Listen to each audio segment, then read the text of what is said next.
Let me say something that's going to make a lot of people angry. Tom Brady didn't deserve Super Bowl 51. Not because he played badly, not because he didn't show up, but because for 3.5 quarters, the Atlanta Falcons were the better team, the better coached team, the better executed team. And somewhere between the third quarter and overtime, history decided to forget that entirely.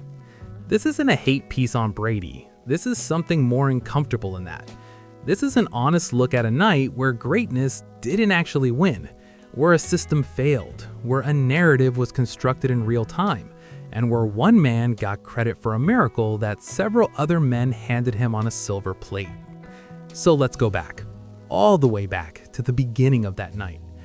February 5th, 2017, NRG Stadium, Houston, Texas. The matchup on paper was almost too clean. Tom Brady, 5-time Super Bowl participant, 4-time champion, the ghost of Deflategate still hovering over his name, against Matt Ryan, the 2016 NFL MVP, fresh off the greatest statistical season any Falcons quarterback had ever produced. Ryan had thrown for 4,944 yards that regular season, 38 touchdowns, 7 interceptions. His passer rating was 117.1. That's not just good, that's historically good. And Brady? Brady had just served a 4-game suspension.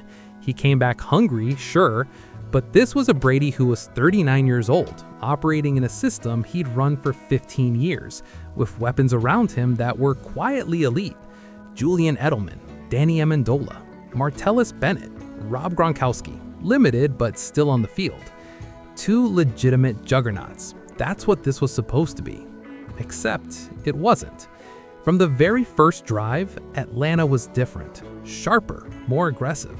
Matt Ryan was operating like a man who had been waiting his entire career for exactly this moment.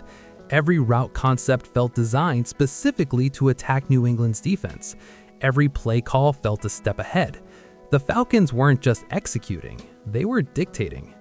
Meanwhile, Brady was off. Not catastrophically off, but off. His timing felt slightly disconnected. His reads were slower than usual. For a man who prided himself on processing faster than anyone on the field, he looked almost ordinary. By halftime, the score was 21-3. Let that sit for a moment. 21-3. Brady had more incompletions than touchdowns. The New England offense, the machine everyone feared, had been held to a field goal for 2.5 quarters. And it wasn't because New England stopped trying, it was because Atlanta's defense, led by Vic Beasley, was absolutely suffocating them. This wasn't going according to plan. For the Patriots, for Brady, for everyone who had already started writing the narrative before the game even kicked off. Now here's where the story starts to fracture. Because most people will tell you what happened in the second half is a testament to Brady's greatness. And they're not wrong about what happened, they're just wrong about why. The Falcons came out in the third quarter and did something that still makes football people wince when they talk about it. They went conservative, with a lead that felt insurmountable, with a defense that was playing the game of its life, with an offensive coordinator, Kyle Shanahan, who had been untouchable all night. They pulled back. They stopped attacking. And this is the part nobody wants to say out loud. Brady didn't wake up in the third quarter. Atlanta fell asleep. Those are 2 entirely different things, and history has fused them into one story when they were never the same thing. Let's talk about the number, 28-3. By the time the scoreboard read 28-3, the Falcons had scored on a Tevin Coleman touchdown run that felt like the final nail. In the press box, reporters were already writing their leads. On social media, Falcons fans were already celebrating.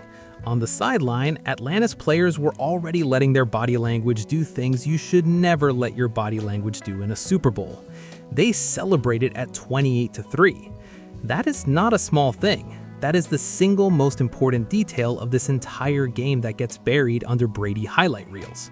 Because while Atlanta was celebrating, Brady was on the sideline doing something completely different.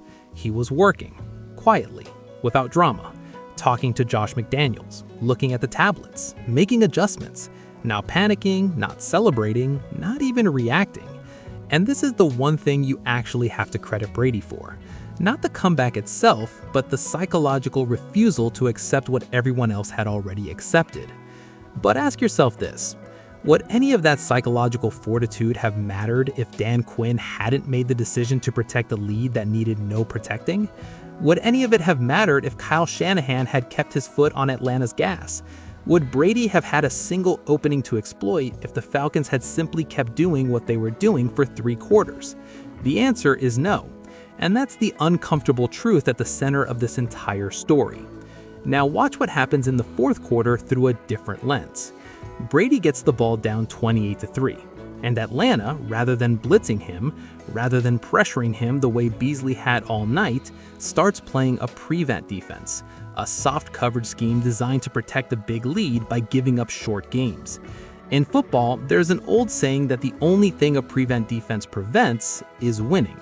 And that night, it proved itself true, in the most catastrophic way possible. Brady found the openings. Of course he did. He's Tom Brady. Give him clean pockets and soft coverage, and he will carve you apart with surgical precision. That's not genius at that point. That's just execution against the defense that stopped defending. Drive after drive, conversion after conversion, each one made possible not by Brady doing something extraordinary, but by Atlanta doing something ordinary when they had been extraordinary all night. The 2-point conversion, the Edelman catch that somehow stayed off the ground, the overtime coin toss, the final touchdown. Each moment celebrated as Brady magic. Each moment, if you look closely, made possible by an opponent who handed him every single opening. And here's where it gets truly complicated. Because Matt Ryan that night was not bad. His numbers were excellent: 284 yards, 2 touchdowns. His passer rating was over 144 in the first half. He was the MVP of the first 3 quarters of Super Bowl 51. He did everything right. He played within the system. He executed. He led his team to a lead that should have been unassailable. And yet, history remembers him as the man who lost the biggest game ever blown, the quarterback who choked, the MVP who couldn't close. That is not accurate. That is a narrative. And the difference between those two things matters enormously. Matt Ryan didn't lose Super Bowl 51. His head coach lost it. His offensive coordinator lost it. His team's inability to maintain emotional discipline in the 3rd quarter lost it. Ryan was almost a passenger in his own downfall. And Brady was almost a passenger in his own triumph. Almost. Because here's where I have to be honest about the other side of this. Brady still had to execute. He still had to stand in that huddle down 16 points in the 4th quarter and make his teammates believe. He still had to throw accurately under pressure. He still had to lead the 2-point conversion drive that tied the game. He still had to walk into overtime and drive the length of the field against a defense that was exhausted and broken. None of that is nothing. All of that is real. But greatness isn't just execution. Greatness is context. And the context of Super Bowl 51 is that Brady was handed a lifeline by the very team he was supposed to be defeating. And what makes him genuinely remarkable is what he did with that lifeline when almost nobody else would have done the same thing. Most quarterbacks down 28-3 in the Super Bowl have already mentally clocked out. They're thinking about the offseason. They're going through the motions. The game is over in their heads before it's over on the field. Brady never clocked out, and that part of the story is real. So where does that leave us? Brady didn't deserve Super Bowl 51 if we're measuring by the first 3 quarters of that football game. Atlanta earned it. Atlanta owned it. Atlanta was the better team for the majority of that night. But sports don't work in 3-quarter increments. They work in full games. And over 60 minutes plus overtime, Brady found a way to win a game he had no business winning. Not entirely through his own brilliance, but not entirely through Atlanta's failures either, through some complicated, messy combination of both. The real story of Super Bowl 51 isn't Brady's greatness. It's the night the football gods decided to rewrite history in real time.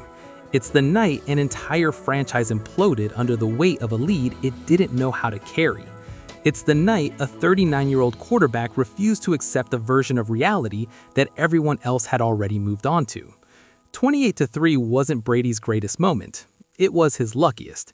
and he made sure nobody ever remembered it that way.